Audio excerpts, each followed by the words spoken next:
Thanks for joining us this morning or afternoon or wherever you are. My name is David. I'm a product marketing manager here at Passport. And today we'll be talking about how to ensure the best US to Canada e-commerce shipping experience. And so we'll go ahead and get started.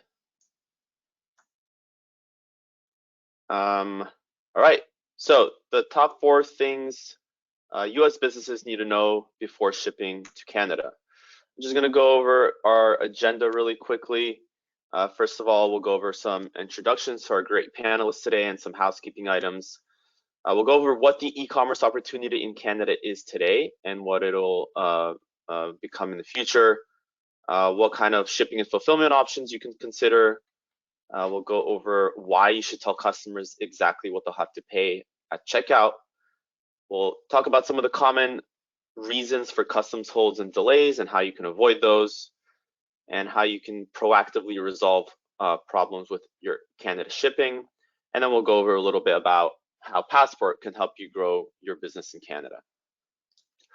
So first of all, I'd like to introduce you all to our great panelists today, Matthew and Thomas. I'll let Matt introduce himself briefly. Hey, Matt.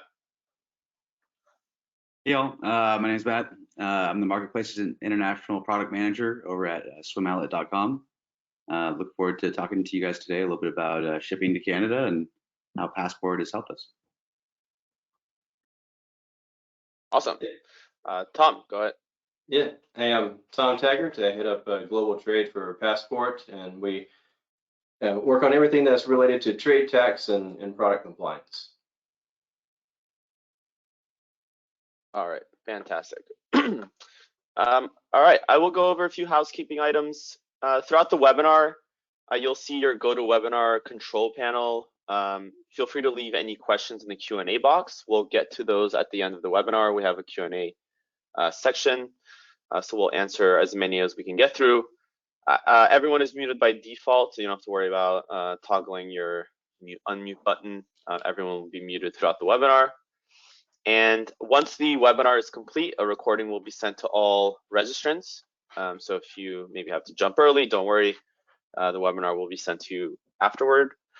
And if you have any questions after the webinar, you need help with some sort of compliance things, or you have questions about Canadian duties and taxes, feel free to email us at hello@passportshipping.com, and we'll be happy to answer any questions that you might have.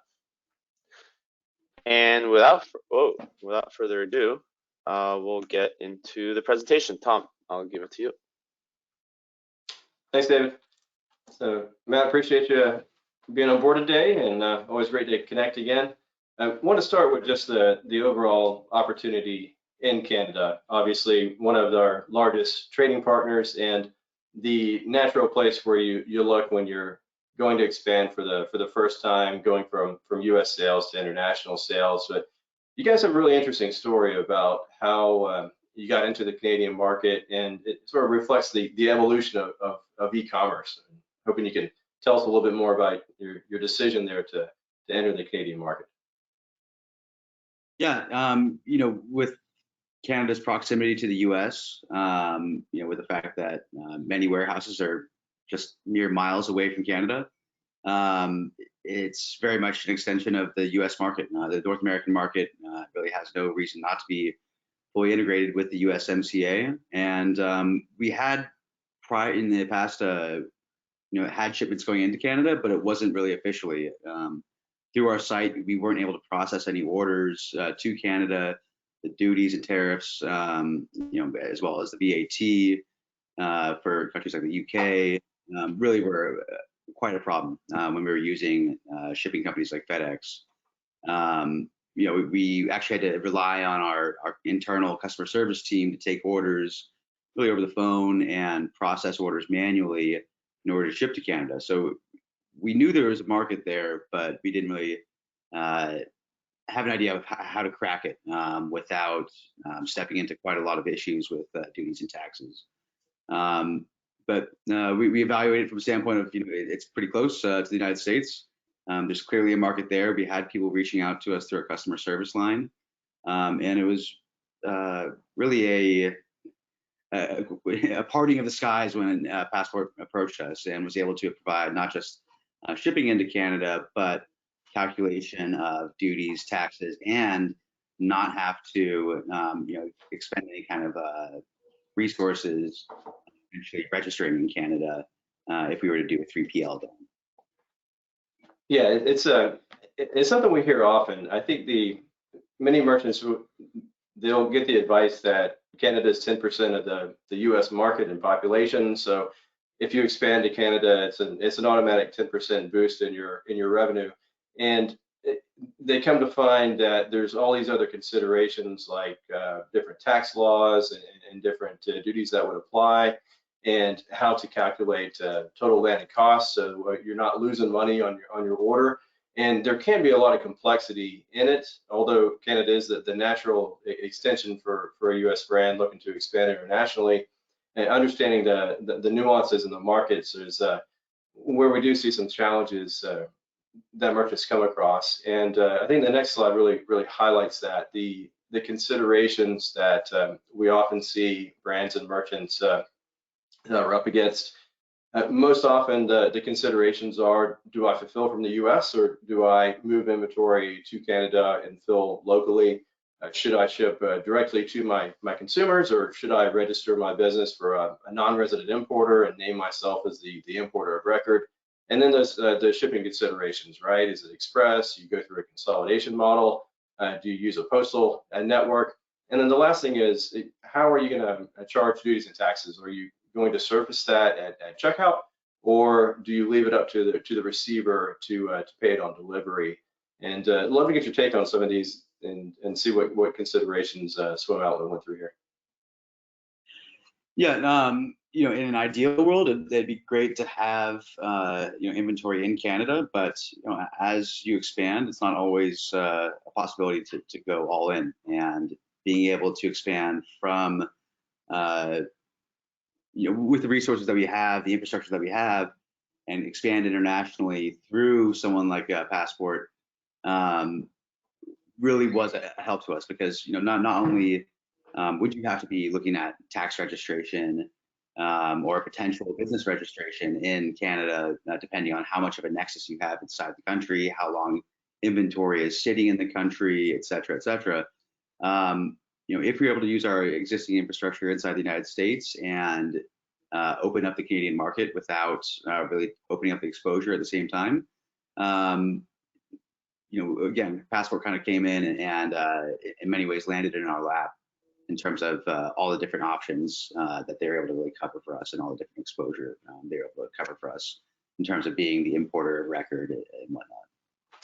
Interesting. Yeah, I think the tax nexus is often misunderstood, but that's a really good point. That if you do hold inventory in Canada and you're fulfilling domestically, it's very tempting, but it does put you into another level of complexity and having to register for not only the federal taxes, but also provincial taxes, and managing those on your returns. Whereas the simplest thing, if you are fulfilling from the US and shipping directly to consumers in Canada, is to just pay all that at the border and manage that through your customs broker. Everything's accounted for. There's no further exposure for the brand. There's no further liability, and it's a seamless process, and really helps brands insulate themselves from the potential exposure of customs and tax liability. And I think that's where the non-resident importer piece comes in as well. And we can talk a bit more about that later. But yeah, interesting to hear that part of it. What about the decision to either let consumers handle the tax bill on delivery, or to try to surface that at checkout? Yeah, not just from this company's experience, but my own personal experience shipping into other countries, living in other countries. There's nothing more painful than waiting for a package for weeks on end, finally getting a notice saying, please come to the post office to pick up your package. And by the time you get to the post office, they've already returned the package, because now it's been a month since the package was originally sent out. I mean, this is a common occurrence for me when I lived in the UK. This is a common occurrence for really anyone that lives outside where the package is being shipped from any country, really. So couple that with then being served, a bill for customs when you're going to pick up that package after it's already perhaps late and delayed and has a notice where you have to go pick it up from the post office, adds to the customer's frustration, and it leads to bad reviews. It leads to abandoned packages, which leads to lost inventory, and just also overall a negative customer experience. So looking into international, DDP really was priority number one. How can we make sure that this is as seamless for the customer as possible, and it seems as if it's actually being shipped from within their own country and whatnot. Yeah, absolutely. And that is the holy grail, is trying to make the international shipping as seamless as domestic, and DDP does go a long way to get there. So moving on to the next slide here, David.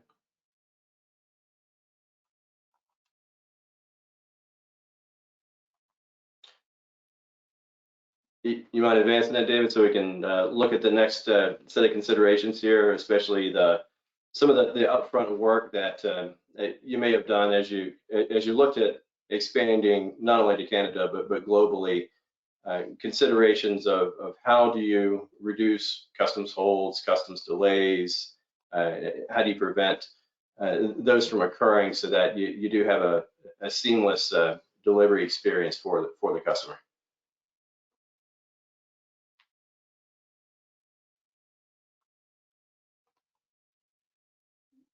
So with that, Matt, was there, curious how you approached it there with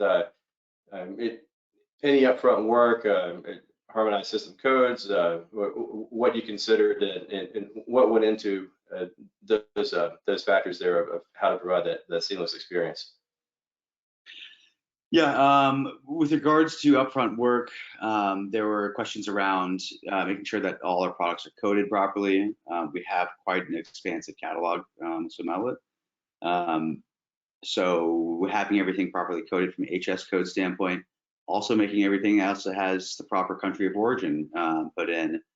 These are all considerations that you really need to have tidied up before thinking about international. The nice thing is that Passport was able to come in and really check over our work, if you would, and give us a grade of where our HS codes were and help us revise HS codes, based on things like material or what the product really was, and not so much a generic HS code. So HS codes, country of origin, key to having really tied up before thinking about international. And much appreciated also the Passport really stepping up and looking over our work and making sure that sometimes things like we sell pepper spray because we also have a jogging section with our site, so that this is something that is sold within the United States without any restrictions, but shipping international, pepper spray is something that we didn't realize was a weapon. So it was nice to have Passport come in and say, hey, you need to be careful with this. You can't be shipping this internationally. Luckily, we don't have any other dangerous goods on our site from that standpoint, but little things like even for surfing, having a shark resistant bracelet. Some countries don't allow that because it's kind of an electric pulse inside it. So that's something that they picked up early on, and we really averted any kind of crisis that could have happened if we were just doing this ourselves and potentially sending in a banned good into another country. Yeah, interesting consideration there, and being that primarily you sell apparel, and apparel can be notoriously challenging to get right on the harmonized system classification, the commodity classification. And it's not enough to just say it's a shirt. Is it woven? Is it knitted? Is it short sleeve? Is it long sleeve? Is it men's, women's, boys? It's lots of little variations there that go into it, and each of those can impact the land costs there, the duties that can apply. And even with USMCA increasing the duty de minimis to 150 Canadian, which is a good little barrier and provides more access to the market for many customers. there still is that consideration of would duties apply, because they can, for footwear, apparel, accessories, it can be an expensive cost that you need to account for up front. That's you mentioned a little bit about the nexus on the taxes there. So anything more you can say about that part of it? I believe you had gone out and gotten a few opinions about the tax Yeah. structure in Canada and approach. Expanding internationally, something that we had to bring in, legal with. It's something you need to really cross your T's and dot your I's when expanding internationally.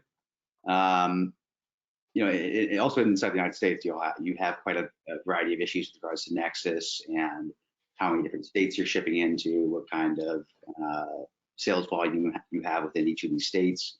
Does that trigger a nexus?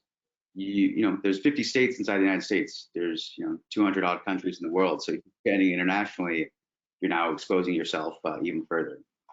Canada being no exception. Even with USMCA and the kind of seamlessness of trade between US, Canada, and Mexico, there's a lot of considerations that need to be taken into account. And there's, from my non-legal understanding, there's no one size fits all situation. Different companies and operate in different ways. Some countries operate within a country, have employees within that country. I don't want to be giving any legal advice necessarily here, but it's something that taking that worry and that anxiety out of the equation when Passport came along really eased any worries that we had about expanding into an important market for us. Yeah, it's good to hear. And getting to that, what exactly customers are going to pay. There is that, what your product price is, what it's sold for online, what your shipping costs are. You can get to the duties through, as you said, an accurate HS code and a country of origin. Taxes are fairly simple to figure out, because when you're shipping directly to consumer, everything is paid at the border. So if there's depending on the province, there can be a harmonized sales tax of 13%, or it can be just the general sales tax, so the federal portion of it, just 5%. And but fairly simple to calculate. But it's bringing all that forward in the cart and providing that to the customer, so they know exactly what they're going to pay, and someone's not showing up at the door, as you said, with a notice to either come to the post office and pick this thing up, or with a bill for not only duties and taxes, but other fees, other carrier fees or customs brokerage fees that are built into that equation as well. It can really add up to be more than the cost of shipping for a consumer. Yeah, and it's sometimes even more than the cost of the product itself. We sell items that are $10, $15, $20, and someone's paying $10, $15 customs at the border, rather than paying it at checkout. Being surprised by a bill for 100% of the cost of the item itself. Many people back off and just don't even pick up the item and ask for a refund, and it's a crapshoot of whether or not that item gets sent back to you half the time. So. Well, let's move on to the next one here, David, if you don't mind, and let's look a little bit about pressing down a bit more on the customs holds and delays, because we did talk a bit about the HS codes, and the other things here I think are the commodity descriptions are really important, because we often see the natural thing to do is to, whatever you call this thing online is what you're going to call it on your customs documentation, and it doesn't always line up. The description you use for your product online, it could be a plum pomegranate, and that's a nice color, but it's telling customs that this thing is produce and it needs to be inspected, and it can cause a hold there as well. So the descriptions are always interesting that we come across, and how merchants can plan for that and put in product descriptions that can give the customs officer enough information to understand what this thing really is. Is it produce or is it apparel? And the valuations, I think it's very tempting to try to undervalue the product, because naturally the lower the value, then the lower your duties and taxes. But this is one thing that CVSA, Canada Customs, really focuses on, and it's they become very good at determining and assessing when a product is listed at a value that just doesn't make sense for what it would sell at online. And it's fairly simple for them to check. What does this thing, go to your website, what does this actually sell for? A quick search can get you to that item.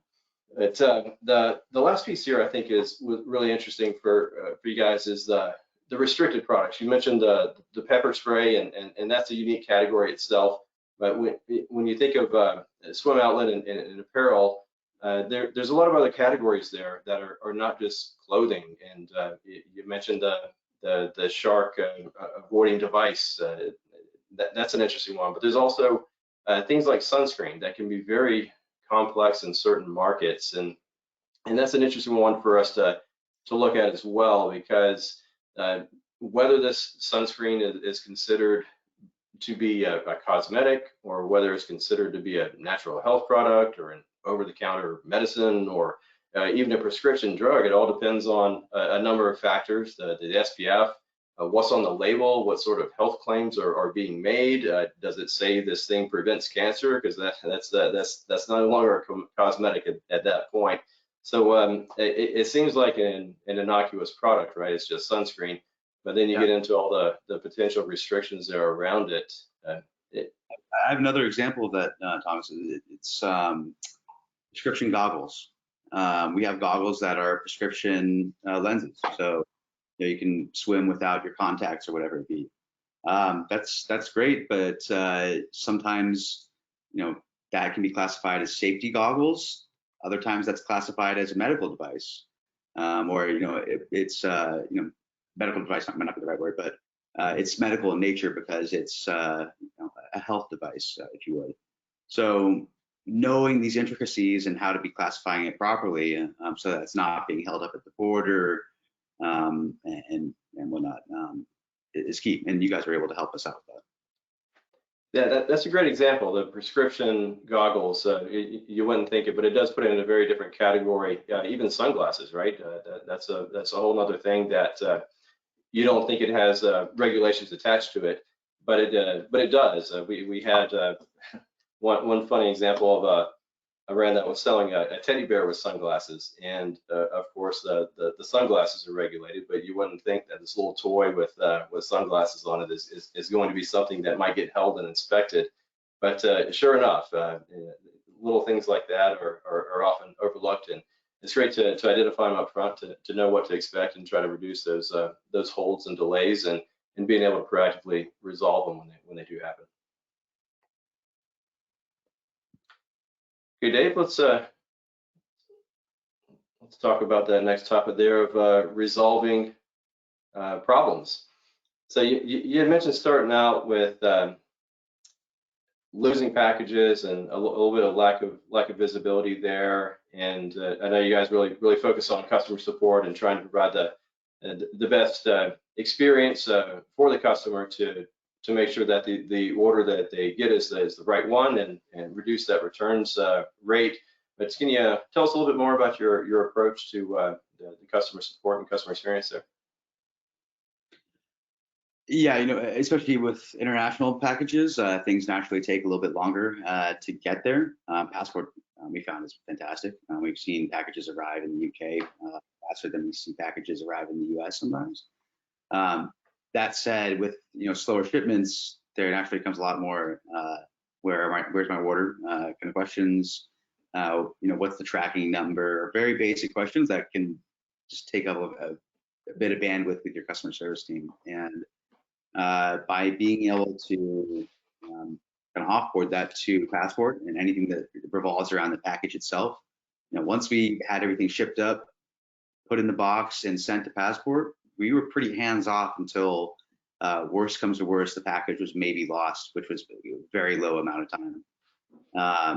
At which point, Passport was still interacting with the customer for us, taking care of the customer service, and then when it was necessary, looping in our team to either ship out a new package or whatever it be, issue a refund. But being able to hand that off, especially with multi-language, allowed us, again, just ease of mind, peace of mind going into both Canada as well as the rest of the world. Let's tell us a little bit about your returns experience. I think it is often a progression as brands expand to new markets. The international returns rate should be a lot lower than your domestic returns rate. It should be a fraction of what your domestic returns are. And there's a few ways to approach it. Just how robust you want to be in enabling merchants to return products. And I think you got started with the testing the waters there to see what the return rate would be, and allowing customers to bring that back. But I think we can talk a little bit about that progression there as you move from seeing what the experience will be, and then moving to something that could be much more robust if it's an important experience to enable for the merchant. Yeah, in terms of international returns, having a separate policy is important. Being able to provide shipping labels to your customers is not always possible, especially when you're shipping across the world. But we wanted to make sure that our customers still felt like this was just like interacting with any other site that they would find in their own country, that the returns process should be easy. So, so much of e-commerce today is returning. I mean, especially with apparel, people try things on, things don't fit, and they want to send it back. They don't like it, whatever it be. So that said, having a clear return policy in place, making sure that, whether it's having the customer pay for their own label or there's different kind of methods for different companies. I don't want to necessarily tell anyone how to run things, but making sure that the customer is at least informed in advance that this is the return process, this is how you get it back to us, and you want to keep it as seamless as possible. If the checkout's already seamless with regards to duties and taxes, going international on the back end, you also have to have the returns process tightened up. So. Yeah, and certainly more options for Canada where you can put it on a truck and find a more economical way of getting it back and use the local post as an option, whereas other markets you may be stuck within express returns that can be very expensive. So that is one benefit of the Canadian market, and I think the other is Canada does make it fairly easy for the consumer to recoup the duties and tax on a shipment that is returned, a casual refund program. And Canada is unique in that way, where they have a setup where the consumer themselves can send into Canada Customs and request a refund of duties and taxes, as long as they can demonstrate that here's the item I ordered, and here's proof that it was returned to the merchant in the U.S. And that's as we mentioned, the progression of testing the waters for returns to going to a more robust experience of how do you help them keep that experience that looks like a domestic as much as possible. Yeah, duty and tax refund is a tough one, but it very much is on the customer a lot of time. And as long as they have patience, Canada has a fantastic system in place. I just returned from traveling abroad. I tried to get my VAT refund at Charles de Gaulle Airport, France. So I can't say the same for the French VAT refund process, but that's something that's key to keeping in mind. Again, as you said, making it as seamless as possible and making it seem domestic to any customer. Okay, outstanding. Hey, David, let's would you like to move to the next slide here? Okay, so cover some ground here about the experience and the opportunity to expand to the Canadian market, looking at the fulfillment strategy, whether you fulfill from the US or move inventory to Canada, getting to that total landed cost of what a customer is going to pay, and not surprising them at the door with unexpected duties and taxes and customs fees. but also some things of how to avoid or reduce the number of the products that are in packages that are going to be held at the border or even stuck in customs. And the last piece there, the problem resolution, absolutely essential to that online buying experience today and keeping customers happy. But, anything more to add, or should we look at the last slide here in the deck?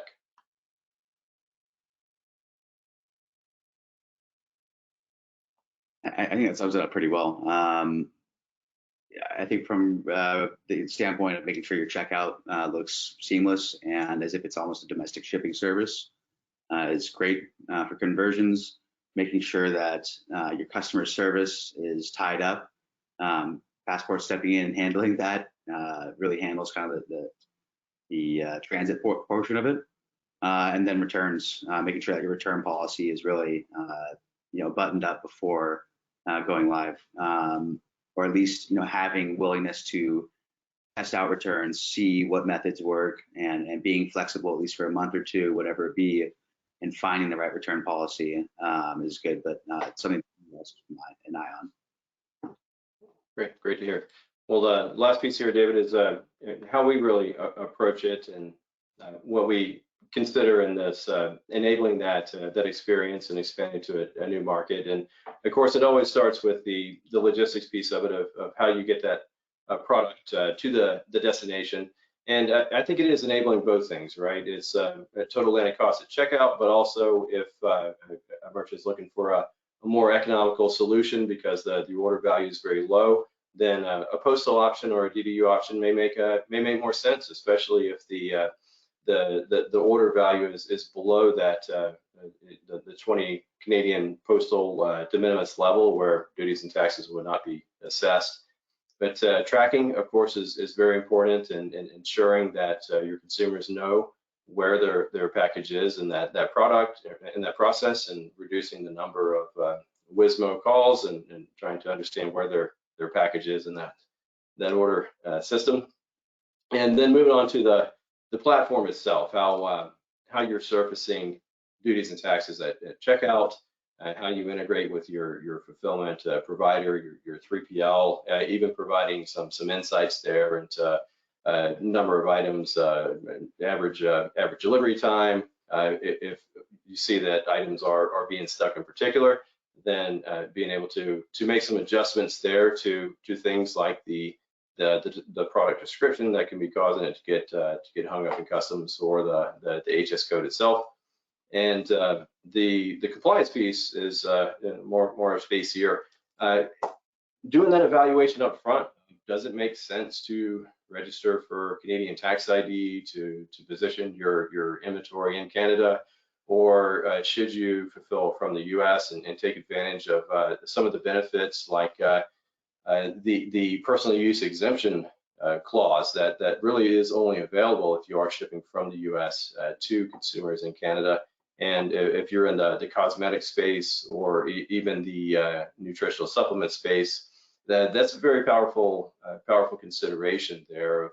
If your products are under 90-day supply and it's going to an individual consumer for their personal use, you can benefit from Canada's personal use exemption. And Canada, again, is one of the few markets in the world to define the personal use exemptions for specific products. So it can be very, very powerful for merchants who are looking to expand, and they are in those product categories. And of course, the support here. It's I do love that we have a Slack integration, and we can always get in touch with each other a lot faster than email if anything does come up. If there's a question about a product value that we need to address for customs to get it cleared, sales receipts, any sort of documentation. As you mentioned, you even sell things that could be considered dangerous goods and require a safety data sheet for the carrier or for customs. So that's great that we are able to work faster through that integration, and instead of relying on phone calls and emails and trying to resolve problems, because that is the key here, is providing the end consumer with the best experience as possible.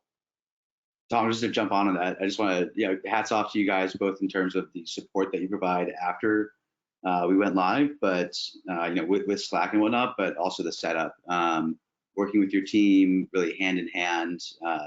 Is a very quick setup, very straightforward. All the documentation you gave us, as well as kind of the hand holding, made it a pretty quick process.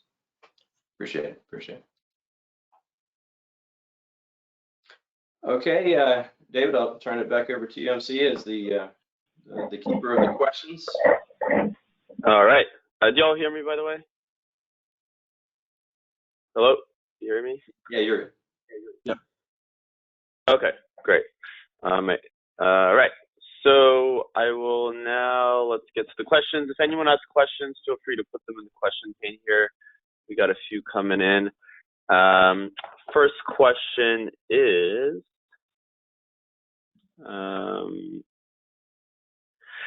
you mentioned that, sorry, one second. You said NRI isn't a good option for DTC. Why is that? Yeah, for direct to consumer, it's usually not the best option for a U.S. merchant, and it's we're still up against this legacy advice. I think before USMCA rolled out in July of 2020, it made a lot more sense because the de minimis level, the level at which duties and taxes would be assessed was only 20 Canadian for duties and taxes. So it was very low. So there wasn't much incentive to clear packages individually. And in many cases, it could be a benefit for a U.S. merchant to register their business as a non-resident importer and clear everything on their number, their business number, and name themselves as the importer of record. There could be some advantages there at the time because not many of your products were likely to clear free of duties and taxes. But with USMCA increasing the tax de minimis to 40 Canadian and the duty de minimis to 150 Canadian, many more of your products would clear under that threshold if you cleared them individually. But as an NRI, you name yourself as the importer instead of the natural importer, who would be the Canadian consumer, meaning you have to aggregate all of these products in packages into one customs clearance and aggregate those values, and it's going to push you over the de minimis level. So I think at the time it probably made sense, but after July 1st, 2020, it was much less compelling for a U.S. brand to go down that path of NRI. But the big thing here is the liability. When you name yourself as the importer, you're taking on that customs and tax liability, where the natural importer is a Canadian consumer. That's the person who's the importer of record, not you as the U.S. business. So it's advice we still see brands get register as an NRI, and I think you really have to do the math on it to see if it makes sense for your business. Unless you're shipping to a fulfillment center in Canada, there's often no reason for you to register as an NRI. And the last thing I'll say is with the changes coming in October with CARM, it's going to be much more complex for NRI shippers because they're going to be responsible for the payment of duties and taxes instead of the customs broker. They have to go out and get a financial surety. They're going to have to manage that process more closely of the customs clearance, and of course, again, there's that liability that you're going out of your way to take on that I think you just don't need to. And it's something we see quite often, the question about NRI versus just allowing the natural importer, the Canadian consumer, to be the importer of record. So for direct consumer brands, most often just does not make sense to ship on NRI, but in certain cases it could. Okay, fantastic. This next question is for possibly both of you. I'll give it to Matthew first. Are there any other unexpected laws or regulations you encountered when expanding? One example that comes to mind is the French language requirement for packaging. French language one is a good one to keep stay aware of, especially when going into Quebec and whatnot. It's your site translated, etc. There's different advice that you'll receive from different people on this one, but something that it seems like you're already aware of. trying to rack my brain right now. I think I've given most of the kind of anomalies that have stuck out. Another one was interesting for at least apparel is, is the apparel made from an organic good, or is it synthetic? Is it man-made? That was something that was key when we were setting up HS codes, and that Passport was made sure that we were on top of in terms of listing what the material was. Trying to think of any others right now. Let me think if I can think of any others, but yeah, I think pepper spray was another interesting one. Shark repellers, etc. Yeah, that's a good. You made a really good point there, Matt. That it is a business decision, right? I think each brand, each merchant is going to have to look at it to see what their interpretation of the law is. Do you have to label in French? I think if you just read the regulations the way they're written, you'd probably come to the conclusion that, yeah, you're going to have to pull all your SKUs and relabel all your packaging into French. But the reality is they're going back to the personal use exemption, that's part of it, right? Part of the personal use exemption is you do not have to relabel your packaging in French for Canada, even though French is an official language. And the other consideration that I think is just the cost of doing that. It can be a massive expense to pull your packaging and relabel it, or even just over labeling it with French language, when you have to consider this is a consumer that came to your US website ostensibly in English and made a purchasing decision, and that's very different from someone walking into a store in Quebec and picking up a physical product and reading the label in French, right? That's a very different experience. So is this something that's really enforced? And I can tell you from a Canada Customs standpoint, it isn't. It's not something that is heavily enforced.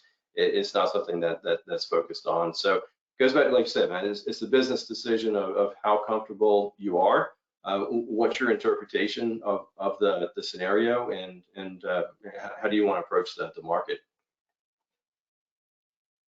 Last thing I'll say there is that one piece of advice we often give is no good deed goes unpunished. I think if you're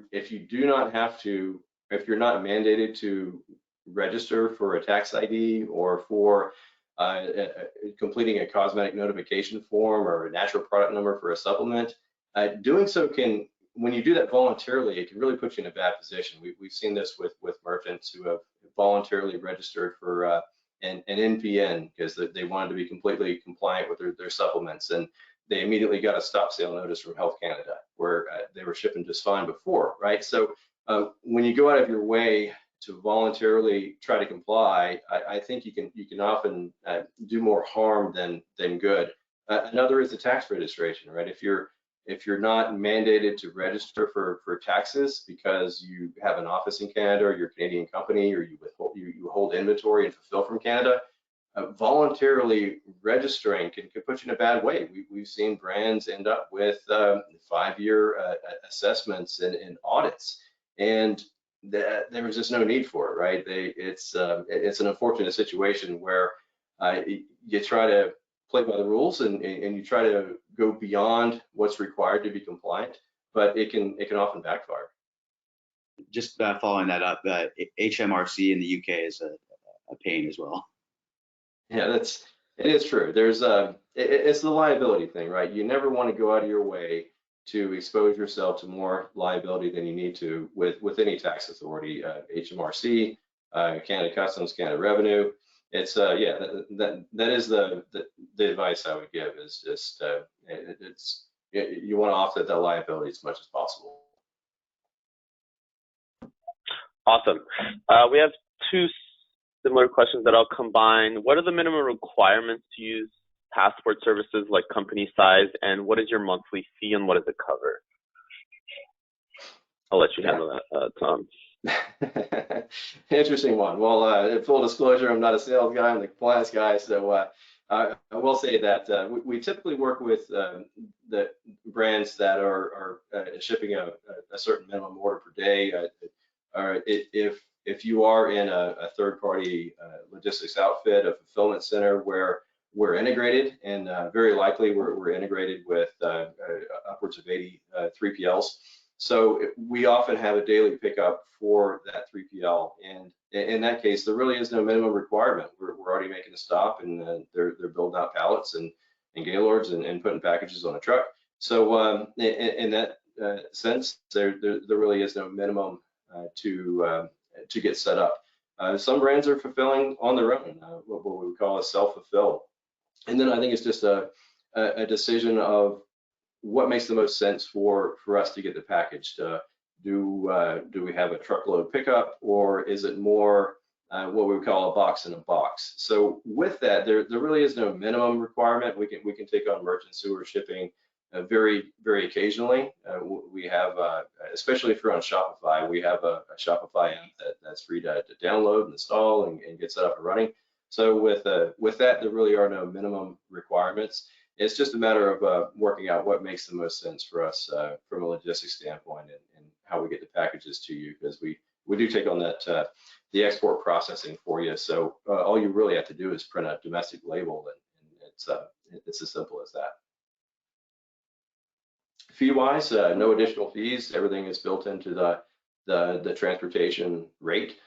So we do surface landed cost at checkout, and what we surface, we stand by and guarantee that your consumer is not going to pay any more on delivery than what we have in there in the cart at checkout. So it's really all-in service. You're not going to get surprised with any additional carrier fees or customs fees for expenses and accessorials, as the industry term goes, that things you weren't counting on paying. Great. And for those that we do the Shopify app that Tom mentioned for emerging brands, I'll link the Shopify app here in the chat in case anyone is interested in checking it out. All right, I think that is all the questions we have time for. There's a few that we can get to, but we'll follow up with those. I wanted to say thank you, Matt. Thank you, Tom, so much for joining us today. Thank you, everyone on the call, all the attendees for joining us. We know your days are busy, and so we really appreciate the time. We'll send a webinar recording after this is complete, most likely later today. And if you have any questions, feel free to email us. Our email is hello@passportshipping.com. Thanks so much. Have a good rest of your day. Have a good rest of your week, and talk to you soon. Thanks, David. Thanks, Matt. Really appreciate it.